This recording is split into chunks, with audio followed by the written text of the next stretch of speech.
కొన్ని bind ఓవర్లని counselling చేయాలని, counselling మీ వాళ్ళకి చేయాలి, అడ్డగోలుగా అధికారాన్ని దుర్వినియోగం చేస్తున్న వాళ్ళకి చేయాలి, గతంలో రౌడీ షీటర్లుగా నమోదైన వాళ్ళకి చేయాలి. కౌన్సిలింగ్ చేయాల్సింది మీకు కానీ బీఆర్ఎస్ పార్టీ కార్యకర్తలకు కాదు. కానీ ఆ పేరు మీద ఇష్టం వచ్చినట్టుగా రోజు తరబడి కూర్చోబెడతాం.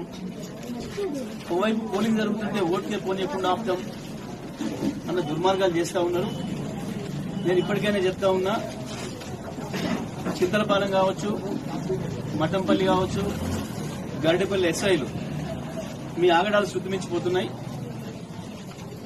మీరు ఇప్పటికైనా బుద్ధి తెచ్చుకొని నిబంధనల మేరకు పనిచేయడం నేర్చుకోండి. కేవలం ఇవాళ ఉన్న మండల పార్టీ కాంగ్రెస్ నాయకులే మిమ్మల్ని కాపాడతారు అనుకుంటున్నారు. మండల పార్టీ అధ్యక్షుడి పని, మండల కాంగ్రెస్ అధ్యక్షుడి పనిని మీరు చేస్తా ఉన్నారు. ఇది బంద్ చేయండి. చాలా సర్వీస్ ఉంది మీకు ఇంకా రేపు భవిష్యత్తులో. అది ఆలోచించుకొని